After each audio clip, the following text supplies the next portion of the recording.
I'm going to read a few pages from this book called No Bad Parts: Healing Trauma and Restoring Wholeness Within the Internal Family Systems Model by Richard Schwartz. All right, this is the beginning of chapter 1. We're all multiple. We were all raised in what I'll call the monomind belief system. The idea that you have one mind, out of which different thoughts and emotions and impulses and urges emanate. That's the paradigm I believed in, too, until I kept encountering clients who taught me otherwise. Because the monomind view is so ubiquitous and assumed in our culture, we never really question the truth of it. I want to help you take a second look at who you really are. I'm going to invite you to try on this different paradigm of multiplicity that the internal family systems espouses, and consider the possibility that you and everyone else is a multiple personality. And that is a good thing.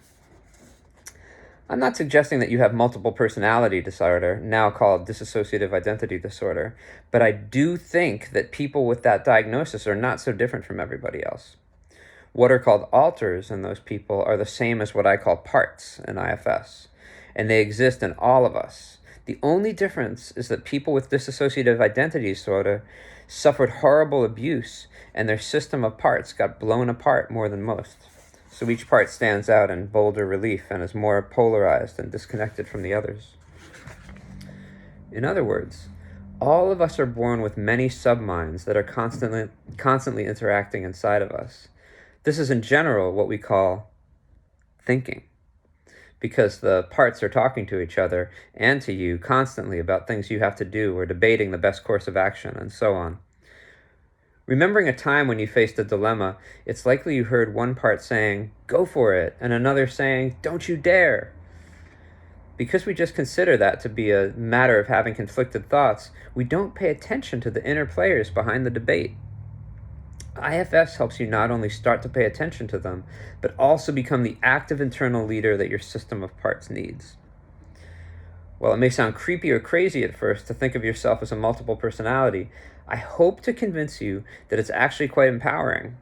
It's only disturbing because multiplicity has been pathologized in our culture. A person with separate autonomous personalities is viewed as sick or damaged, and the existence of their alters is considered simply the product of trauma, the fragmentation of their previously unitary mind. From the monomind point of view, our natural condition is a unitary mind, unless, of course, trauma comes along and shatters it into pieces like shards of a vase. The monomind paradigm has caused us to fear our parts and view them as pathological. In our attempts to control what we consider to be disturbing thoughts and emotions, we just end up fighting, ignoring, disciplining, hiding, or feeling ashamed of those impulses that keep us from doing what we want to do in our lives. And then we shame ourselves for not being able to control them. In other words, we hate what gets in our way. This approach makes sense if you view these inner obstacles as merely irrational thoughts or extreme emotions that come from your unitary mind. If you fear giving a presentation, for example, you might try to use willpower to override the fear or correct it with rational thoughts. If the fear persists, you might escalate your attempts to control by criticizing yourself for being a coward, numbing yourself into oblivion, or meditating to climb over it. And when none of those approaches work, you wind up adapting your life to the fear, avoiding situations where you have to speak in public, feeling like a failure, and wondering what's wrong with you. To make matters worse, you go to a therapist who gives you a diagnosis for your one troubled mind. The diagnosis makes you feel defective, your self-esteem drops, and your feelings of shame lead you to attempt to hide any flaws and present a perfect image to the world. Or maybe you just withdraw from relationships for fear that people will see behind your mask and will judge you for it.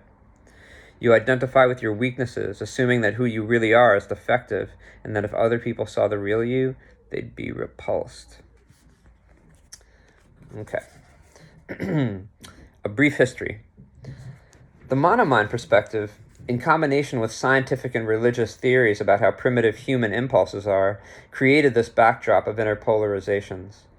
One telling example comes from the influential Christian theologian John Calvin. For our nature is not only utterly devoid of goodness, but so prolific in all kinds of evil that it can never be idle.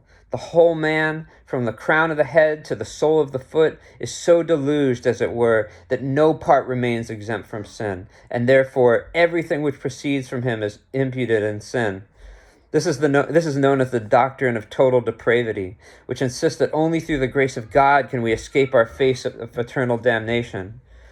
Mainstream Protestantism and evangelicism has carried some version of this doctrine for several hundred years, and the cultural impact has been widespread.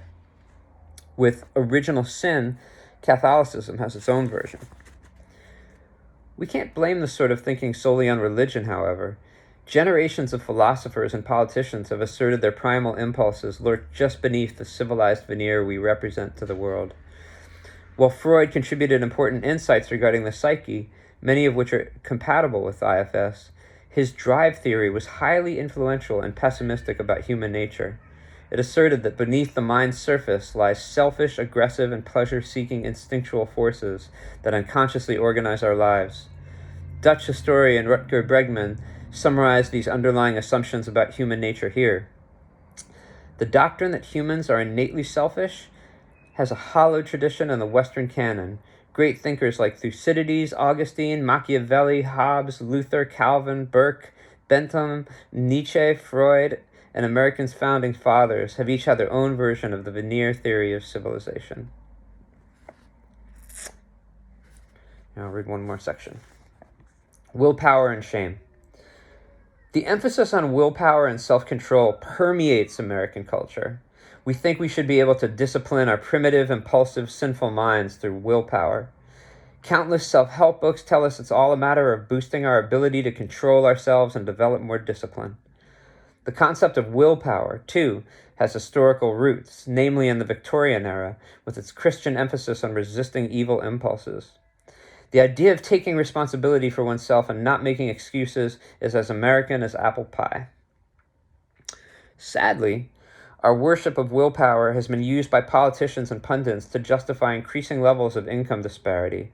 We're taught that people are poor because they lack self-control, and that rich people are wealthy because they have it, despite research to the contrary. Studies show, for example, that lower-income people become empowered and productive once they are given enough money to convert their basic survival needs.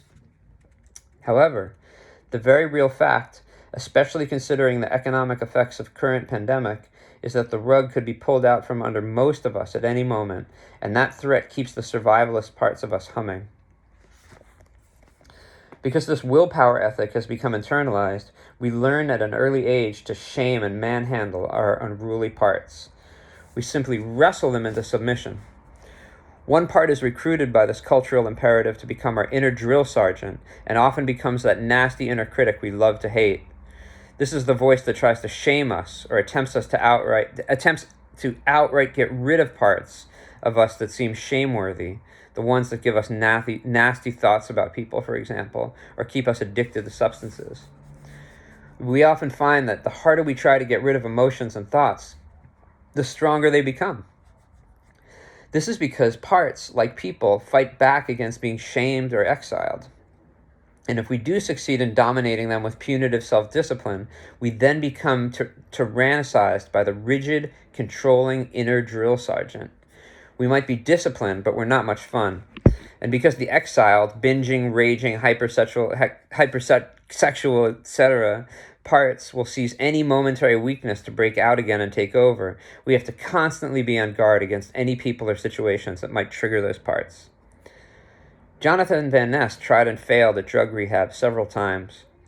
Growing up around so much 12-step and seeing so much abstinence preached in rehab and in church, I started to take on an idea that healing had to be all or nothing, which had not been my truth. I was trying to untangle sexual abuse, drug abuse, and PTSD, and it was something that for me wasn't conducive to a never-ever smoking weed again approach. I don't believe that once an addict, always an addict. I don't believe that addiction is a disease that warrants a life sentence. If you ever mess up or can't string a couple of months together without a slip-up, you're not ruined. There are 12-step approaches that aren't so locked into the rigid beliefs that Van Ness encountered, and their groups can also be a wonderful context for people to be vulnerable and receive support. Also, the 12-step mission to give up everything to a higher power can often help inner drill instructors lighten up or even surrender. The larger point I want to make here is that any approach that increases your inner drill sergeant's impulse to shame you into behaving and make you feel like a failure if you can't will do no better in internal families than it does in external ones, in which parents adopt shaming tactics to control their children. Don't think that this critique of willpower reveals that there's no room for inner discipline in IFS. Like children and external families, we each have parts that want things that aren't good for them or for the rest of the system. The difference here is that the self says no to impulsive parts firmly, but from a place of love and patience, in just the same way an ideal parent would. Additionally, in IFS, when parts do take over, we don't shame them. Instead, we get curious and use the part's impulse as a trailhead to find what is driving it that needs to be healed. Does this make you curious to read No Bad Parts by Dick Schwartz? I'm going to leave it here, but I just, if you're watching this, like, internal family systems is full of really interesting stuff. I think there's a future in it. Right.